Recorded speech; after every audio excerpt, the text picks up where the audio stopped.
Hi, Dr. Lauren Kosinski here. It's Friday, February 2nd, 2024, Groundhog's Day. I love Groundhog's Day, but for some reason, I'm having to restart this video over and over again, and now I'm wondering if it's not related to that. The texts are coming in, the German Shepherd is snoring, the cat is making some kind of a strange noise, so I don't know. We'll see what happens. This is the first video that I've made in this challenge. Day number 6 of 33, that I have a name for the video before I start, and the name today is The Long Walk. In this year, when I was trying to concoct what my next step was going to be, how to move forward, and by the way, I included a little video kind of as, can I call it a bonus? As an example of the video that I made, or the slide presentation that I made to show people what I was trying to work on for this business plan in New York. So that's available here now too. But in this time, in one of these trips to New York, I met with my friend Lester Gottesman, who is a wonderful human being. He's a colorectal surgeon, and he's the kind of guy that you can talk about, well, on all the different levels that I was trying to sort out what was happening in my life, on a professional level, on a personal level, on kind of systemic level. So all of this.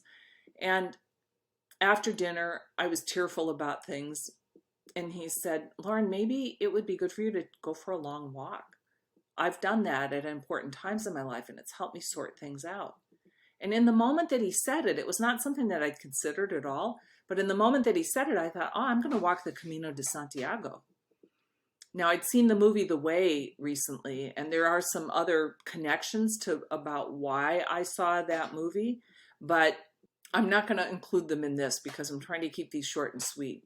But it is interesting to see how interrelated things are, how you get from one piece of things to another. And so the movie The Way was a Hollywood production, but in some ways it was eerily a lot like what being on the Camino turned out to be.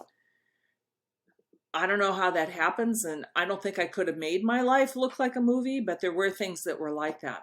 So in April of 2014, I'd carefully read books about what to bring, and I'd assembled my pack, and I set out, not sure how I was going to do this. And it felt really important to go alone. I had to make arrangements for the dogs, but maybe a silver lining of being on this weird transition was that I had space to take this on.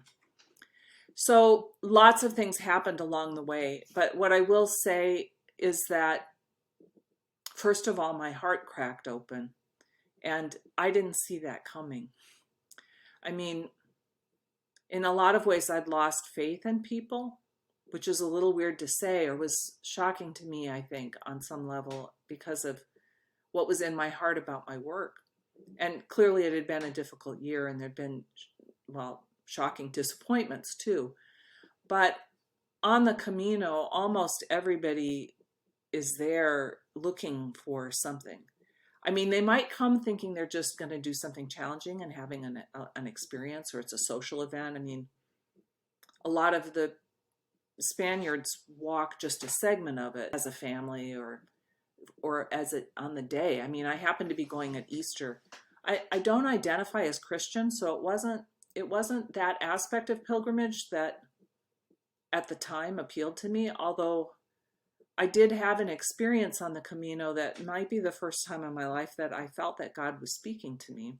I've had times where I've made decisions that came to me with such clarity earlier in my life, things that had been very difficult for a year or more, and then suddenly one day I'd wake up and I knew what I had to do. That's a thing of beauty when that happens. This wasn't exactly like that.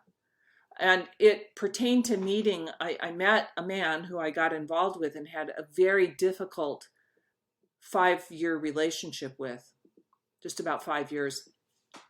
And part of my difficulty, and the reason that I stayed, even though the reason that I stayed was because of the way that my heart opened on the Camino, and the people that I met, and the seeing that people can set out and begin to reveal themselves to themselves and to one another in ways that are quite beautiful. So if you'd asked me 4 or 5 years ago what I thought about the Camino, I'd always be emotional about it. I'm a little surprised that I'm not right now, because in one of these recordings I started to be. It could still happen. I would have said your heart will crack open. Be careful about who and what you let in. But now I would say who and what I let in was exactly what I needed. I think without, it's difficult to say that because the story of some of what's been hard over this long transition relates to what happened in this relationship. But I would say that what happened allowed me to drop more deeply into early life experience and an understanding of how I composed myself to deal with existential threat, but that became a way of functioning in the world, ideas about my own capacity and what I'm to take care of, how I hold the universe together. It's a personal myth, but it's been one that created a lot of extra hardships for me, I would say, as a physician.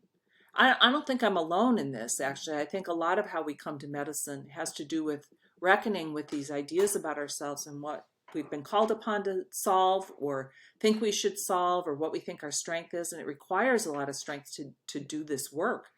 So that's one thing that happened. The other thing that happened is that, and I've been back to the Camino and walked twice more, is that it's become a motif for my life. I mean, I see my life as a pilgrimage in a way that I think I wouldn't have if I hadn't taken that walk.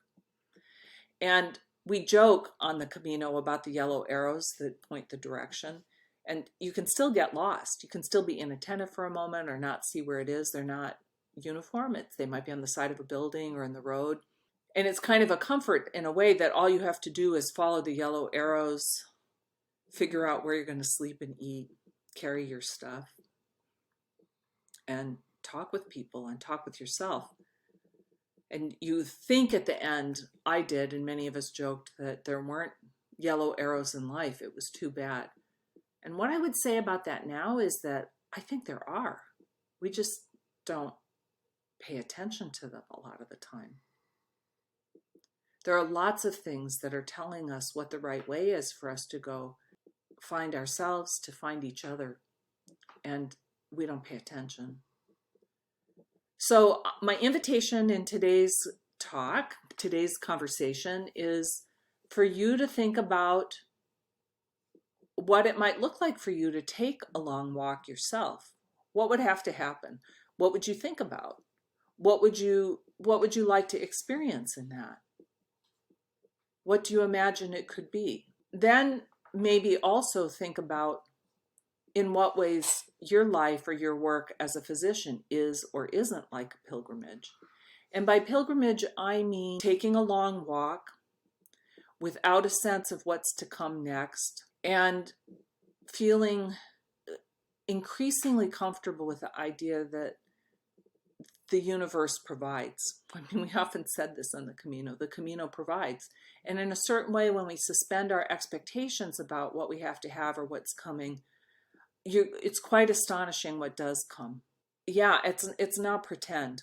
It's actually a real thing.